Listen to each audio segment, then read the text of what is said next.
Bonjour à tous et bienvenue dans ce moment de partage biblique. Je laisse se connecter tous mes amis gentiment sur Facebook. Je profite ici alors de pouvoir aussi enregistrer. Voilà. Bienvenue à mes amis de Suisse qui se connectent de France, d'Afrique et autres. Alors, cette semaine, j'ai été particulièrement interpellé par un passage biblique dans 2 Timothée 1, 12. Je vais vous lire le passage. « Je sais en qui j'ai cru et je suis persuadé qu'il a la puissance de garder mon dépôt jusqu'à ce jour-là. » Je répète, 2 Timothée 1, 12. « Je sais en qui j'ai cru et je suis persuadé qu'il a la puissance de garder mon dépôt jusqu'à ce jour-là. » Alors, ce qui m'a interpellé, j'aime beaucoup ce « je sais en qui j'ai cru ». Je sais en qui j'ai cru et je suis persuadé. Voilà, je sais en qui j'ai cru et je suis persuadé. Nous voyons qu'ici, la foi n'est pas une croyance sans preuve. Les athées, les personnes athées vont vous dire la foi, il n'y a pas de preuve. Non, je sais en qui j'ai cru, je sais en qui j'ai cru et je suis persuadé. Parce que il y a 2 façons de voir la foi chrétienne. La première façon, c'est la façon religieuse. Je ne sais pas, je ne suis pas persuadé, mais on m'a appris, c'est de génération en génération. Voilà, ça c'est la première façon où nous pouvons annoncer, parler de l'évangile en disant, voilà, c'est une belle histoire.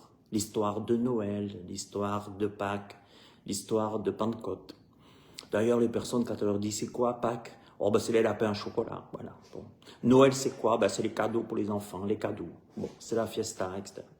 Il y a 2 façons de voir la foi chrétienne. La foi chrétienne, c'est soit une belle histoire, vue par certains comme une belle histoire.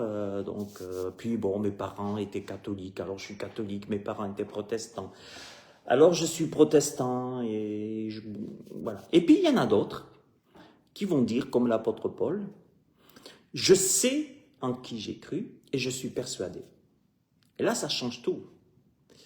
Ça change tout, pourquoi? Parce qu'ici, nous voyons que pour l'apôtre Paul, sa foi n'était pas une croyance sans preuve, mais, j'ai noté une bonne définition de la foi, c'est placer sa confiance dans les œuvres,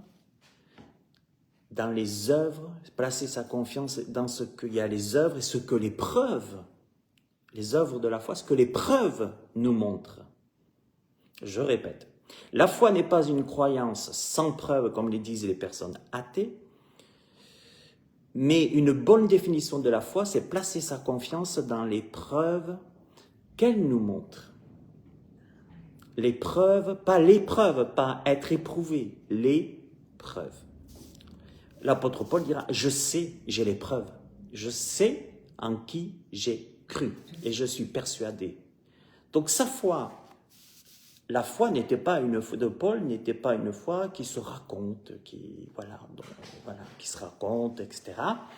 Je crois mais je pratique pas. Toutes les personnes qui disent je crois et je pratique pas sont dans la première catégorie.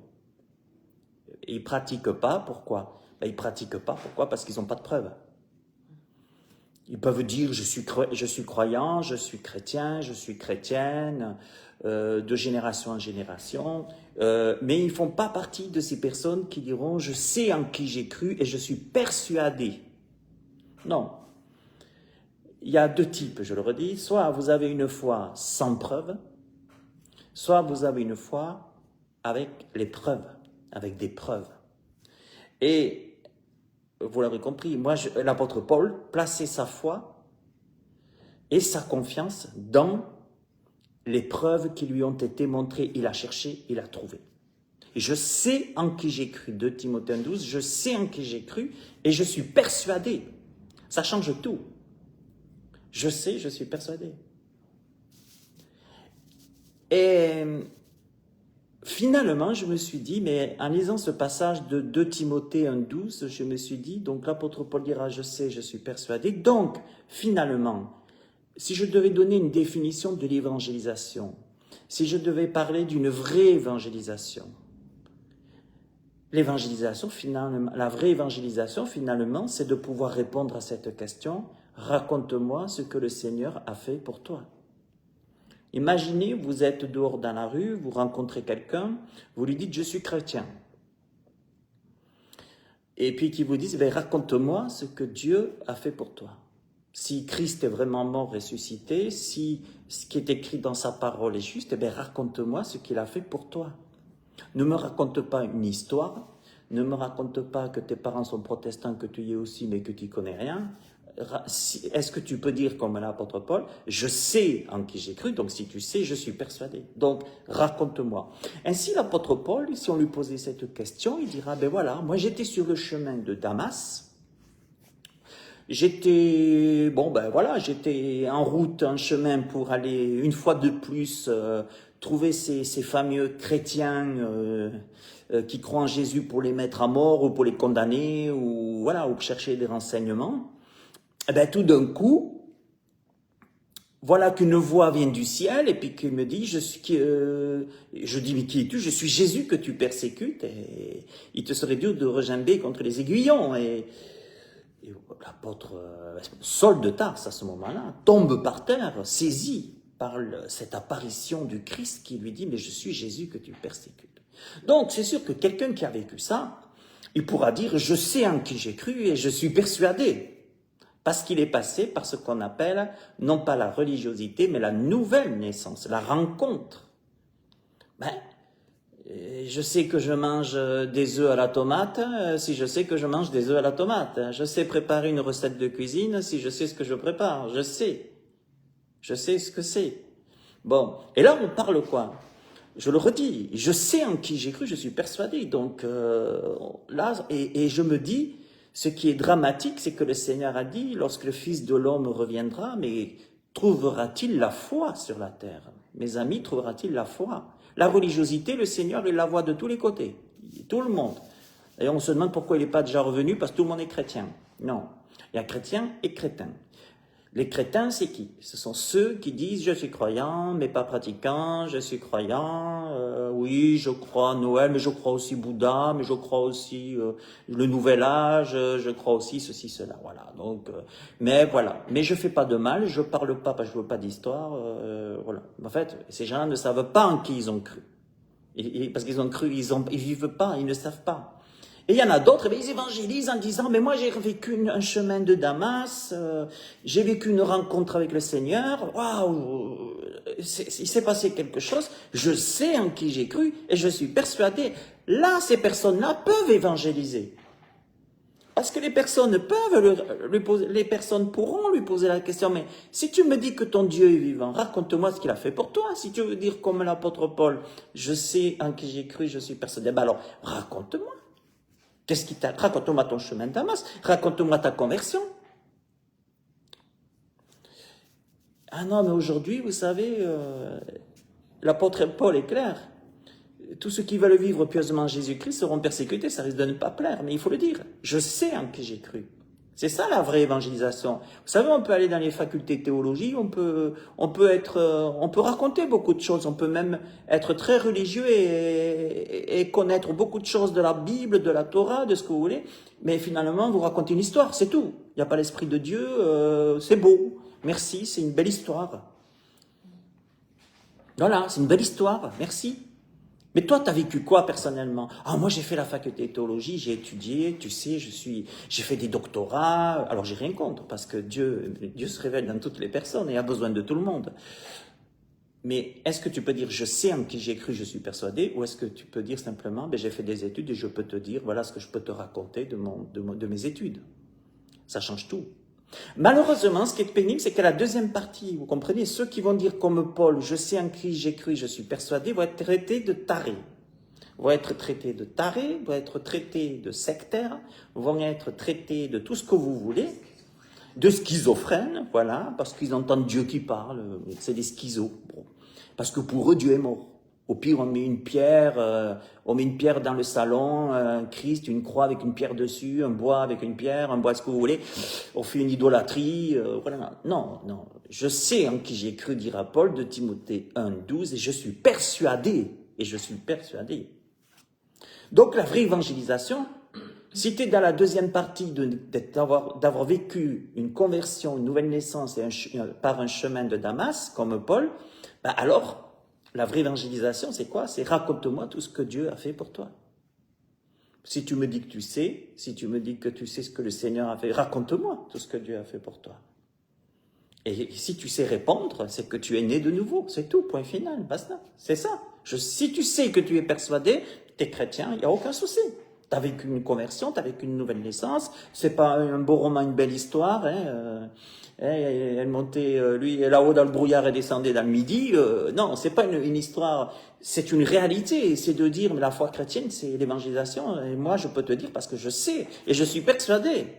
Ouais, mais c'est du lavage de cerveau. On t'a fait du lavage de cerveau. C'est pas possible. Dieu n'existe pas, ou Dieu parle pas, ou Dieu ce sont plutôt les arbres, tu vois, une feuille qui te tombe, une branche. Bon, mais non, je sais.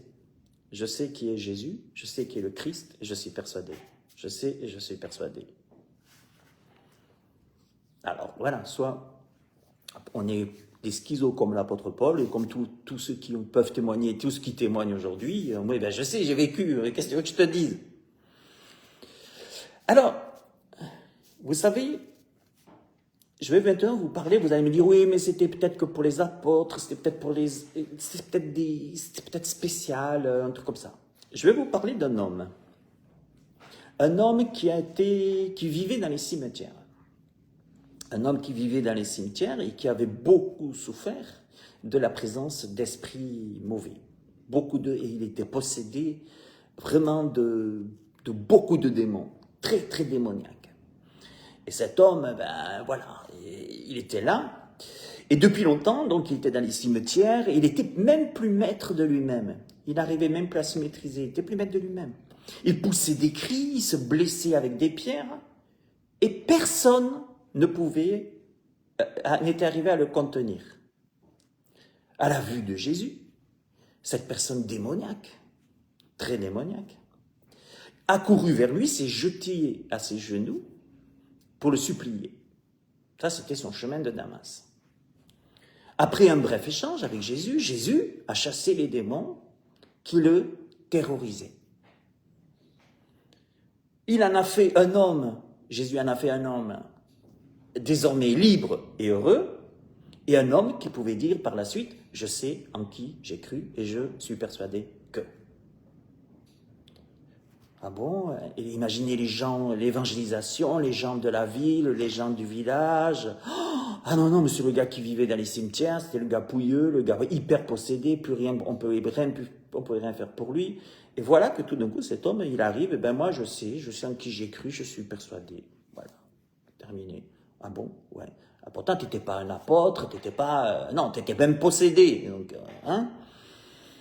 Et imaginez cet homme, rien à voir avec ce qu'il était une heure avant. Entre une heure avant, il va vers Jésus, Jésus le libère, il peut dire maintenant je sais en qui j'ai cru, je suis persuadé, mais imaginez là, une heure avant, une heure après. Je sais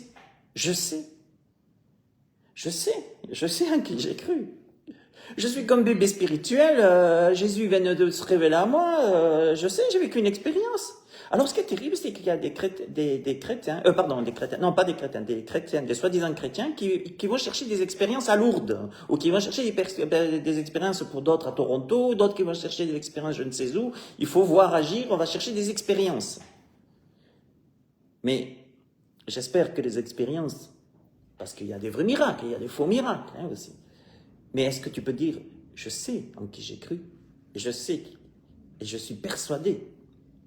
En général, vous savez, quand vous pouvez citer le nom de Jésus très fort, très haut, c'est que ce n'est pas l'ennemi qui est derrière, ça n'a pas été un faux miracle.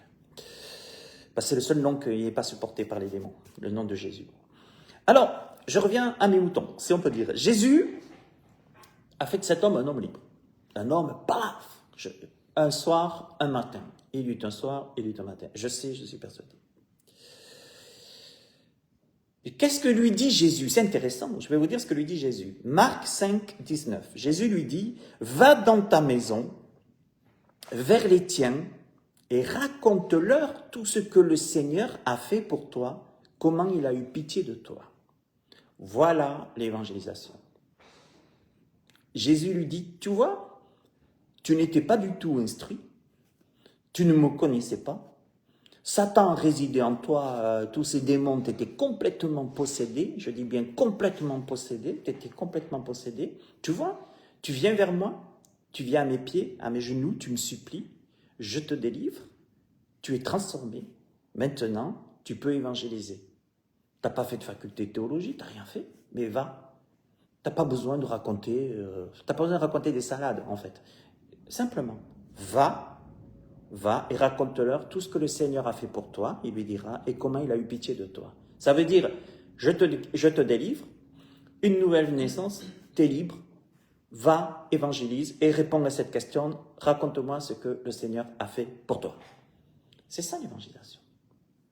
C'est, si vous avez quelque chose à raconter, si vous pouvez dire comme l'apôtre Paul, je sais en qui j'ai cru, je suis persuadé, je sais, je peux dire, j'ai un chemin de Damas moi aussi. J'ai comme ce démoniaque. L'évangélisation c'est quoi? Ben, raconte simplement ce que le Seigneur a fait pour toi. Et là, on va le voir avec la puissance de l'Esprit Saint, ces gens vont se dire, ils ne me racontent pas de conneries. Voilà. Vous savez, des fois, des gens n'y croient pas parce qu'on ne donne pas envie. Vous savez, raconter les salades, enfin, ça peut être la religiosité, il y en a partout. Hein. On peut raconter beaucoup d'histoires chrétiennes. Hein. À Noël, beaucoup les gens vont parler « Oh, le petit Jésus dans la crèche », alors que ça fait... Non seulement, c'est pas le petit Jésus, et puis ça fait longtemps que... Voilà, et puis il faut connaître, je suis d'accord. Mais est-ce que les gens ne connaissent pas? Ils ne connaissent pas. Bon, la fête chrétienne est toujours bonne à prendre pour certains. Ils se disent, ça me fait des vacances, ça me fait des ponts, ça me fait de la bonne bouffe, ça me fait des cadeaux, ça fait retrouver de la famille. Voilà, Dieu... de toute façon, je ne peux pas dire, je sais en qui je crois, je sais ce que je fais, je sais et je suis persuadé, j'ai rien vécu avec lui. Ben, si tu n'as rien vécu avec lui, là, si tu veux vivre quelque chose avec lui, si tu veux pouvoir dire, je sais en qui j'ai cru, je suis persuadé, fais comme ce démoniaque. Viens au pied de Jésus, supplie-le, cherche-le. Jésus a dit, celui qui me cherche, il me trouve. C'est tout. Et puis tu pourras évangéliser, tu pourras dire, bon, ben maintenant, ouais, c'est vrai, avant j'étais contre lui, même, je disais, ouais, je rigolais même de tous ces Nazaréens, tous ces gens comme Saul de Tarse qu'elle a arrêté, mettre en prison pour faire mettre à mort des chrétiens. Et puis non, j'ai eu mon chemin de Damas, je sais. Et bien souvent, vous savez, on dit, alors pour évangéliser, il faut se laver les mains, se brosser les dents. Mais c'est vrai qu'on ne va pas aller vers les gens en puant de la gueule, je comprends. Mais surtout, ce qu'il faut pour évangéliser, surtout, c'est de pouvoir dire, je sais en qui j'ai cru, je suis persuadé, je vais te raconter. Mais pas rajouter. Vous voyez, si je devais enseigner l'évangélisation dans une école biblique, j'enseignerais ça. C'est ça l'évangélisation. C'est du vécu. C'est du vécu. Sinon, on n'évangélise pas, à quoi ça te sert? Jésus a dit à ses apôtres, attendez, s'il vous plaît, d'avoir le Saint-Esprit, et après vous irez. Et puis vous n'irez pas prêcher à votre nom à vous, en mon nom. Vous allez raconter simplement ce que vous avez vu, ce que nous avons vu, dira l'apôtre dans la Bible, ce que nous avons contemplé, nous l'avons vécu. C'est ça l'évangélisation. C'est pas d'aller faire des études, 10 ans d'études pour aller savoir comment évangéliser, sinon tu ne vas jamais évangéliser. L'évangélisation, c'est quoi? C'est raconter. Alors, mais tant pis, oui, on va te prendre pour un fou. Oui, on va te prendre pour un secteur. Si on a mis Jésus a dit, si on m'a haï, on va vous haïr. Si on m'a persécuté, on va vous persécuter. Ça, c'est clair. Mais c'est pas grave. Je te dis, tu es libre de croire à ce que je te dis ou pas. Par contre, ça, c'est l'évangélisation. C'est pas du forcing, c'est pas du prosélytisme. C'est simplement de dire, moi, je te dis, j'étais aveugle, je vois. J'étais démoniaque, j'ai été libéré. J'ai rencontré Jésus, il y a eu pourquoi, j'ai eu ça. Tu peux me traiter de schizo, tu peux me traiter de tout ce que tu veux. Tu me demandes même de te décrire, je ne peux pas te dire. Je ne sais pas quoi te dire. Je l'ai vécu, c'est ça. Donc, c'est tout. Cherche-le, comme moi j'ai fait. J'allais chercher, je suis rentré dans une église, on m'a invité, et j'ai eu une révélation de Jésus ce soir-là. C'est tout, terminé. Et puis, quand vous faites les églises, quand vous faites des séances d'évangélisation, arrêtez avec 1 heure de Bible et tout ça, les gens ils vont en avoir plein le cul, et puis ils ne vont pas du tout se convertir forcément. Non, quand vous évangélisez, déjà, est-ce que ce que vous allez dire, vous l'avez vécu? Si vous l'avez vécu, racontez simplement. Moi, ce que j'ai vécu. Moi, ce que j'ai vécu. Nous, ce que nous avons vécu. Mais oui, c'est important de lire, de méditer. La foi vient de ce qu'on entend vient de la parole de Dieu. Mais attention, les gens n'ont pas besoin d'être endoctrinés. La religion endoctrine, c'est comme ça. Non, les gens ont besoin de vrai, de vécu. Je continue. Vous savez ce qu'il a fait, ce démoniaque? Jésus lui dit, donc, va dans ta maison vers les tiens, raconte. Voilà. Et verset 20, et il s'en alla, il se mit à proclamer dans la Décapole tout ce que Jésus avait fait pour lui. Voilà, l'évangélisation, c'est ça. Il s'en va, il n'a pas de maturité spirituelle, ce bébé vient d'à peine d'être délivré, le gars. Il s'en va, il se met à proclamer dans la Décapole tout ce que Jésus avait fait pour lui, et ils étaient tous dans l'étonnement. Pose-toi cette question, est-ce que quand tu parles de Jésus, les gens sont dans l'étonnement? Parce que là, le gars, c'était démoniaque, c'était un gars de mauvaise vie, vous savez, et là, les gens étaient dans l'étonnement. Est-ce que les gens sont étonnés de voir une personne est-ce que les gens sont étonnés de dire oh, mais comment ça se fait? Vous savez, il y a des chrétiens qui pensent que quand ils passent par les épreuves, c'est pas normal de passer par les épreuves.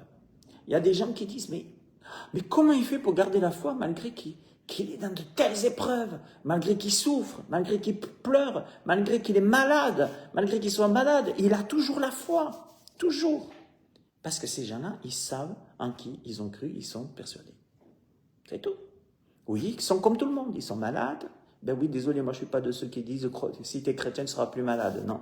Ils sont malades, ils ont et oui, ben désolé, ils ont aussi des problèmes d'argent, certains, parce que les temps sont durs. Ben oui, non, c'est pas forcément une malédiction parce que tu n'arrives pas à payer une facture. Voilà. Et puis les gens, ils disent, mais comment lui, il peut se dire qu'il est encore chrétien alors qu'il passe par ces épreuves? Regardez, vous étudiez l'histoire de Job, vous étudiez tout ça, mais tu te dis, mais c'est pas possible. C'est pas possible. Qu'est-ce qu'a dit Job à la fin? Je sais que mon Rédempteur est vivant. Voilà, c'est tout. Même sa femme, elle lui dit, mais maudit Dieu, on a tout perdu à cause de ton Dieu. Maudit Dieu. Mais t'as vu l'état que tu es, Job, et tu viens nous dire que t'es croyant? Mais maudit Dieu. Je sais en qui j'ai cru. Si le Seigneur veut que je sois malade, je serai malade. Si le Seigneur permet à Satan de me passer au crible, je serai passé au crible. Si le Seigneur permet une épreuve pour moi, que je perde quelqu'un de cher, le Seigneur le permet. Pourquoi? Je n'ai pas toutes les réponses. Mais je sais que mon Rédempteur est vivant. C'est tout. Je sais en qui j'ai cru et je suis persuadé. Je ne vous parle pas de religion, là. Hein. Je ne suis pas religieux, moi. C'est pour ça qu'on ne m'aime pas dans les églises. Non, je ne suis pas, parce que moi, je dis ce que je pense. Avant de voter, j'ouvre ma Bible. C'est tout, terminé. Je ne plais pas, mais j'en ai rien à foutre. Je sais en qui j'ai cru, je suis persuadé. C'est tout, terminé. Maintenant, je voudrais parler de 2 pièges à éviter. Alors, vous avez compris, là, maintenant, l'enseignement sur l'évangélisation, c'est raconter simplement, raconter ce que de pouvoir dire, je sais en qui j'ai cru, je suis persuadé, raconter ce que vous avez vécu. Votre chemin de Damas, votre conversion, votre nouvelle naissance. 2 pièges à éviter quand même lorsque vous allez partager. Là, je vous donne un conseil dans l'évangélisation. Je vais vous donner maintenant ce conseil pour l'évangélisation. Vous avez 2 pièges à éviter pour l'évangélisation. Quand vous allez partager votre foi en Christ, pour raconter ce que Dieu a fait, comme ce pasteur avec le démoniaque, etc. et d'autres. 1. Quand vous évangélisez, ne vous mettez pas trop en avant, vous. Imaginez le démoniaque, l'apôtre Paul.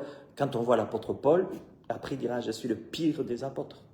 Waouh, le mec qui se l'a pété sur les estrades à coups de... C'était un pharisien, hein. La Torah, il la connaissait, Paul, hein, Saul de Tarse, pardon. Il la connaissait, hein. Et tout d'un coup, qu'est-ce qui se passe, tout d'un coup? Le gars, je suis un déchet. Comme David disait, moi je suis une puce, je suis un chien. Je suis pas digne. Mais qu'est-ce qui s'est passé? Avant, tu étais l'orgueilleux, tu étais le bon donneur de leçons sur les estrades. Non, quand quand tu évangélises pour raconter ce que Jésus a fait, ne te mets pas trop en avant. Parce que notre témoignage ne doit pas être un récit à notre gloire à nous. Parce que quand le Seigneur s'est révélé à nous, et sur notre chemin de Damas, quelle gloire on avait à ce moment-là. Et maintenant qu'il est en nous, tout est grâce. Moi, je ne sais pas quelle gloire maintenant on a. Paul dira, si je devais me glorifier, mais je me glorifierais en Christ. Moi, je n'ai pas à me glorifier en moi-même. Attention, les estrades, cela pété sur les estrades. Moi, j'ai vécu. Moi, le Seigneur m'a donné une Mercedes. J'ai demandé une Mercedes bleue, il me l'a donné bleue. Moi, j'ai vécu. Moi. Non, ça c'est de l'évangélisation. Là, l'ennemi va pas tarder à te mettre à terre par l'orgueil. Non. Quand tu évangélises, ne te mets pas trop en avant. Raconte simplement, réponds à cette question. Raconte-moi tout ce que le Seigneur a fait pour toi. Simplement ce qu'il a fait pour toi. Et le Saint-Esprit fera le reste. Simplement, dans l'humilité, il ne faut pas que ton témoignage soit un récit à ta gloire à toi. Pourquoi? Sous peine d'idolâtrie. Vous croyez que ça vient de quoi l'histoire du pape? L'idolâtrie du pape, l'idolâtrie des personnages bibliques, de Marie, de Joseph, de tout ce qu'on... Vous croyez que ça vient d'où cette idolâtrie? C'est parce que c'est des personnes qu'on met en avant. C'est des personnes qu'on met en avant. Et alors c'est des personnes comme vous et moi. Pécheurs, c'est les mêmes. Tu adoreras l'Éternel ton Dieu seul. Le reste, non, tu adores pas ce que j'ai créé, tu adores pas les statues, tu te fais pas de représentation. Je suis l'Éternel ton Dieu, tu m'adoreras seul.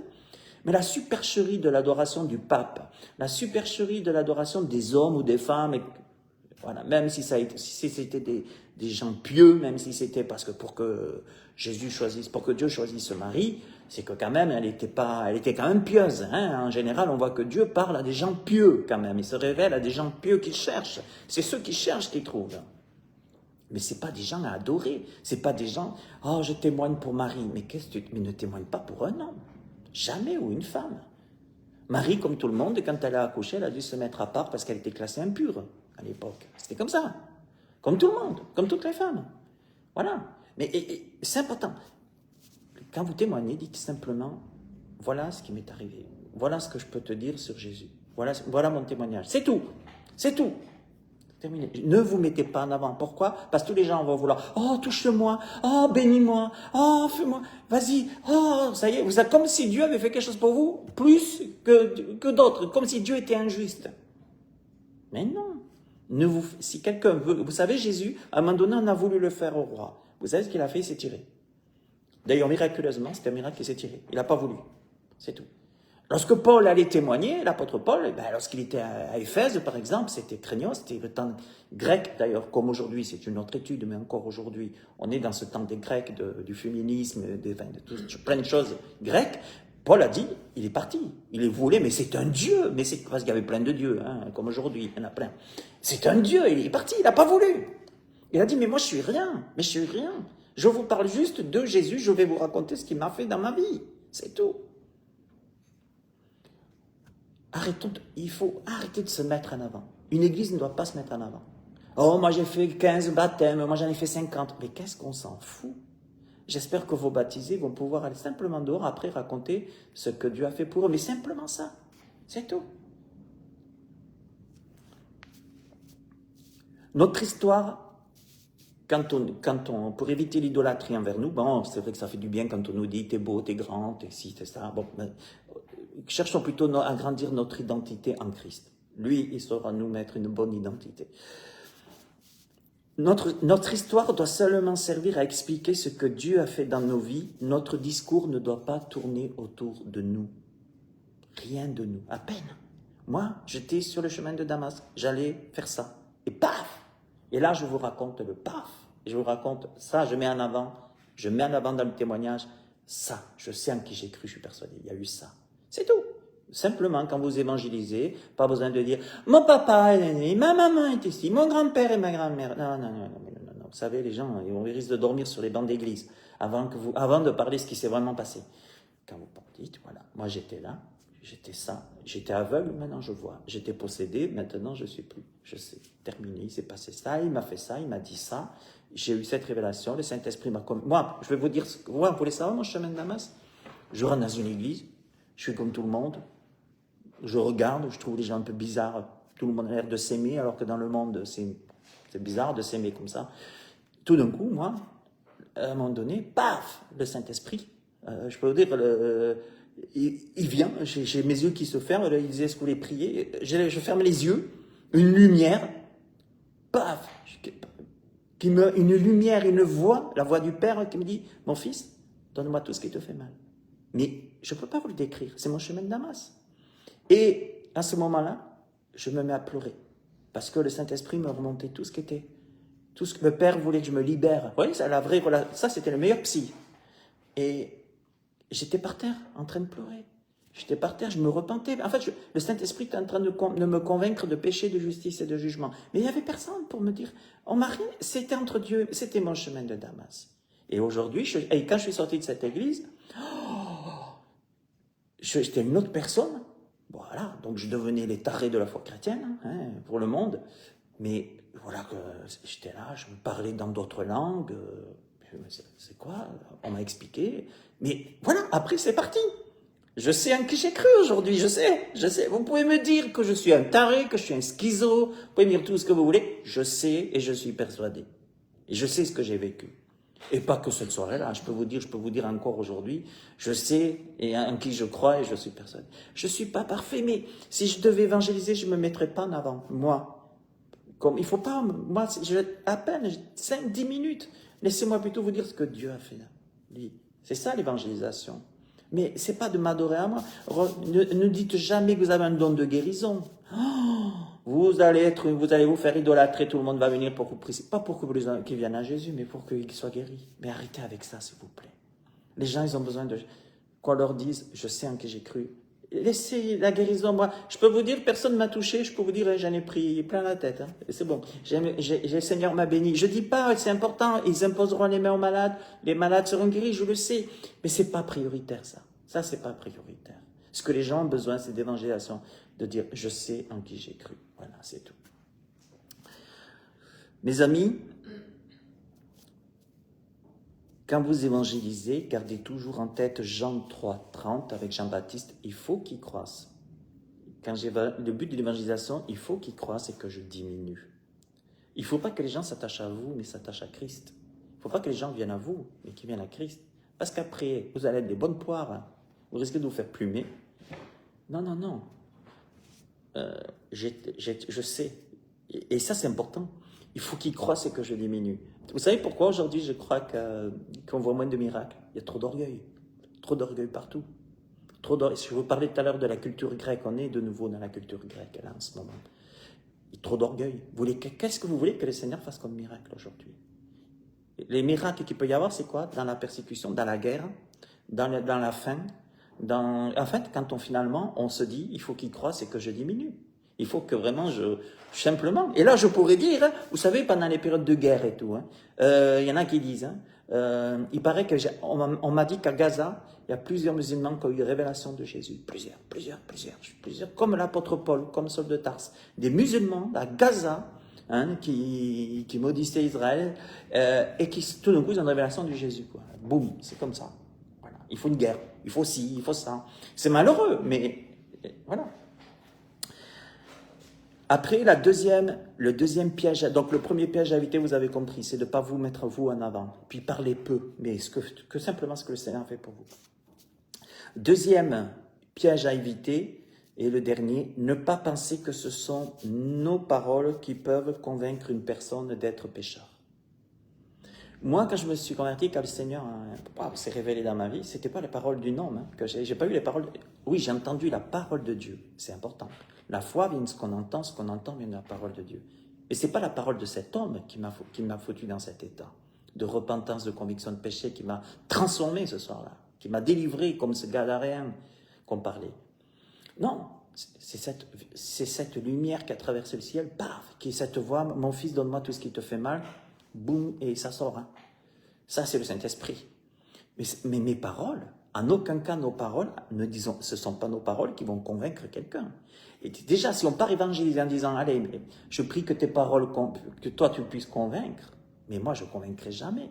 Jésus a dit, la Bible dit, quand le Saint-Esprit viendra, il convaincra le monde de péché, de justice et jugement. Un homme n'a pas les paroles d'un homme ne peut convaincre de rien dans le domaine spirituel.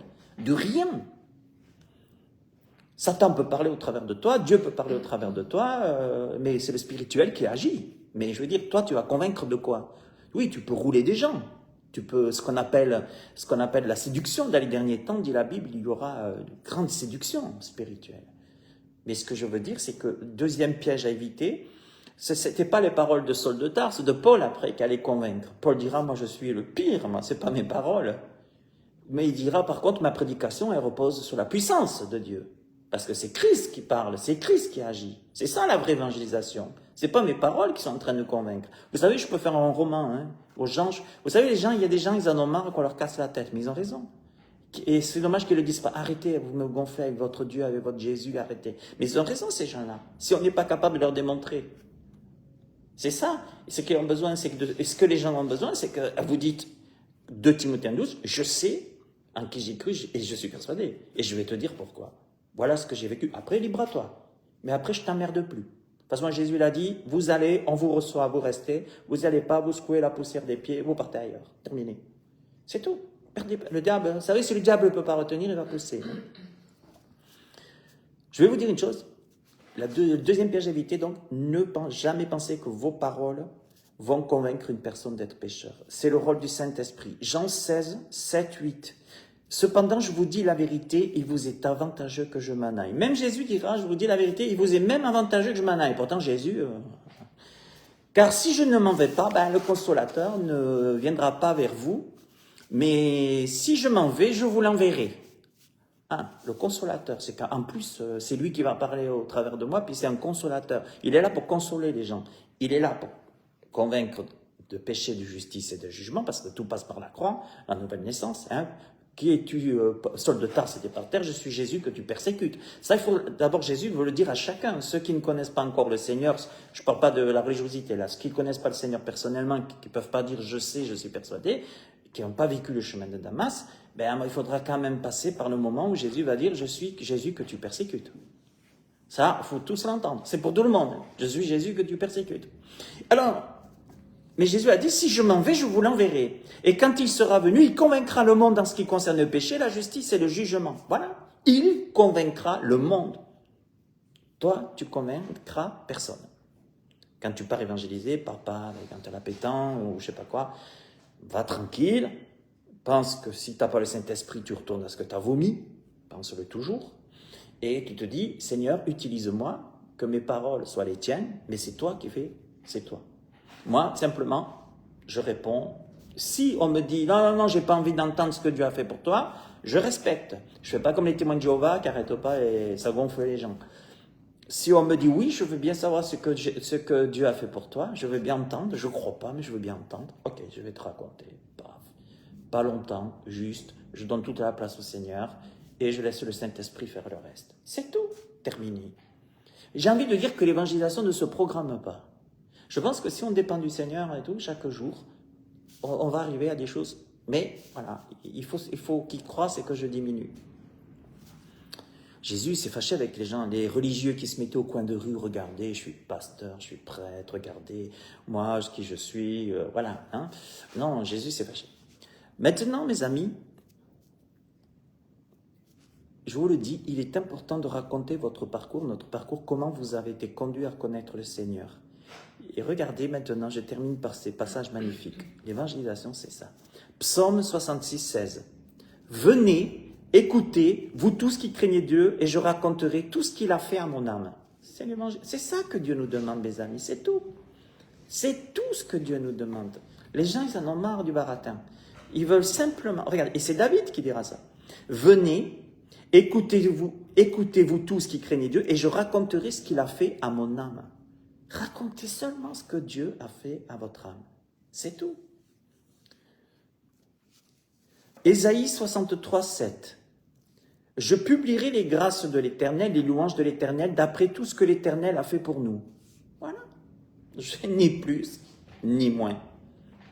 Rien. Il y a pas la méthode, c'est quoi? C'est de raconter ce que Dieu a fait dans mon âme, ce que Dieu a fait pour nous. Moi et ma maison, nous servirons l'Éternel. Nous allons raconter simplement ce que Dieu a fait pour nous. Mais c'est tout. Pas besoin de dire. Ah, t'es de quelle religion? De rien. De rien. Mais t'es quoi? T'es catholique, t'es protestant? De rien.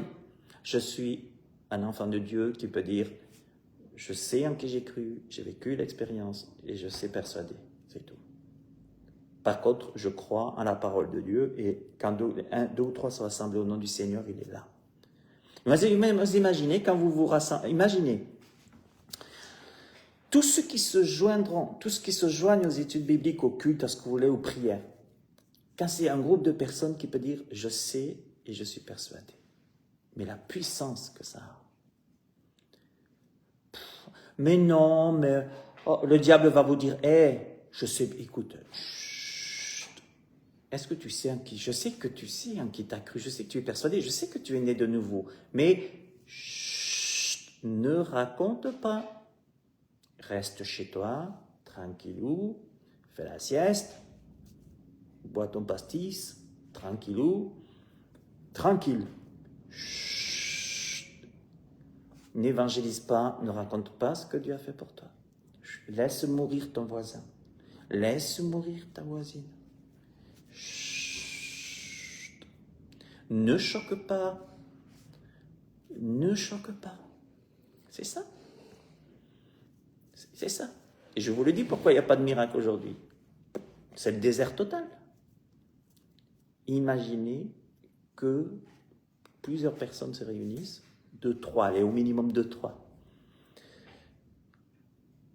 Et je vous le dis ici d'ailleurs, pour ceux qui voudraient se joindre à le dimanche, à notre étude, ici au culte, vous êtes le bienvenu chez nous, mais imaginez, si vous êtes de ceux qui peuvent dire « je sais en qui j'ai cru, je suis persuadé », mais c'est magnifique. C'est ça l'évangélisation. Et mes amis, je continue ce que dira ici Ésaïe. D'après tout ce que je publierai, d'après tout ce que l'Éternel a fait pour nous, je dirai sa grande bonté envers la maison d'Israël, je dirai sa grande bonté envers la maison d'Israël, je dirai sa grande bonté, je dirai. Mais quoi, je dirai quoi? Qui je suis? Je m'appelle Patrice Boyer, je suis né le 4 août 1968 à Carcassonne, je suis... Non, je dirai sa grande bonté envers la maison d'Israël, je dirais qu'il a traité selon ses compassions et la richesse de son amour. En fait, je vais parler de lui, que de lui, que de lui. C'est ça l'évangélisation. Les pièges, c'est moi. Seigneur, permets-moi d'abord d'ensevelir mon père. Non, tu n'es pas digne d'être mon disciple. Permets-moi d'abord de prendre congé des miens. Non, tu n'es pas digne d'être mon disciple. Arrête avec ton moi d'abord, moi. Quel est mon planning pour lundi? Quel est mon planning pour mardi? Quel est mon planning pour dimanche prochain? Moi d'abord. Et après, oh, je sais pas, le Seigneur, j'ai l'impression qu'il agit pas, je sais pas, je le sens pas, je le vois pas. Mais approche-toi de lui. Mais gardons toujours cette pensée, mes amis. Allez, un dernier point. Important quand vous partagez votre foi en Christ. Ajoutez, parlez de versets bibliques, mais s'il vous plaît, inspirez, pas de lavage de cerveau. Et pas des versets pour condamner les gens. Si Dieu n'avait pas voulu si Dieu avait voulu que tu fumes, tu auras une cheminée sur la tête. Non, mais un jour j'ai entendu cette connerie dans l'évangélisation. Non, mais il faut être con. Là, il faut vraiment être con, excusez-moi. Les gens n'ont pas besoin. Le diable les accuse jour et nuit, comme nous. Les mecs, ils sont à plat. Vous êtes là, ouais, la loi, bam. Ouais, oui, bon, ok, vous la pétez, vous montrez que vous êtes au-dessus de lui, vous allez oublier que vous allez oublier que vous étiez avant. Mais c'est pas grave, non. Romains 10, 17. La foi vient de ce qu'on entend, et ce qu'on entend vient de la parole de Dieu. Terminé. Donc, je le redis, ça ne sera pas de vos paroles que viendra sa foi, mais de la parole de Dieu. Dites des versets bibliques inspirés, selon ce que le Saint-Esprit... Pas besoin d'en dire 50. Ne commencez pas de Genèse jusqu'à Apocalypse. Vous en aurez pour longtemps. Juste un verset biblique. Regardez le 2 Timothée là. Je sais en qui j'ai cru, je suis persuadé. Mais rien que ça. Et ça, c'est un détonateur, ça. Moi, ça m'a fait un détonateur cette semaine. J'ai dit, je vais prêcher sur ça dimanche. Ça, c'est l'évangélisation, c'est tout. C'est le tout de la vie chrétienne, ça. Voilà. Alors, mes amis, je dis bien inspiré par le Saint-Esprit et pas je me la pète à coups de versets bibliques, parce que c'est chiant les gens qui se la pètent à coups de versets bibliques. Et d'ailleurs, je vais vous dire, Paul, il dira souvent, mais arrêtez à coups de cérémoniaque, pas cérémoniaque, de se péter, de faire des prophéties, à coups après un puis l'autre, vous la pétez là sur un coup de prophétie, arrêtez. Juste des versets bibliques inspirés pour le moment, parce que la Bible, vous pouvez la lire 3000 fois, elle sera toujours différente à chaque fois. Juste dire ce que le Saint-Esprit... Ah, c'est pas bien, t'as une télé chez toi, ben c'est démoniaque. Dieu veut pas de télé. Non, mais vous avez vu les évangélisations qu'il y a eu, mais les catastrophes des fois qu'il y a eu. Ah, la télé, non. Ah, ceci, aller au bistrot boire un verre. Non. Bon, ben, le diable, il te dit, reste chez toi, ne sors pas évangéliser, va pas au bistrot, va pas là. Comme ça, tu diras pas ce qui... tu restes dans ta petite secte et tu diras pas tout ce que Dieu a fait pour toi. Voilà, mes amis, que Dieu vous bénisse, nous bénisse tous. Et puis, à bientôt, je vais mettre cette étude, je vais la mettre sur YouTube. Je vous rappelle, j'ai une chaîne YouTube, pasteurenligne.fr, simplement sur YouTube. J'ai un site, pasteurenligne.fr. Et abonnez-vous, je vais mettre cet enseignement aussi. Si vous voulez, n'hésitez pas à partager. Et puis au plaisir de partager la parole avec vous prochainement. À bientôt, bonne fin de journée, bonne soirée.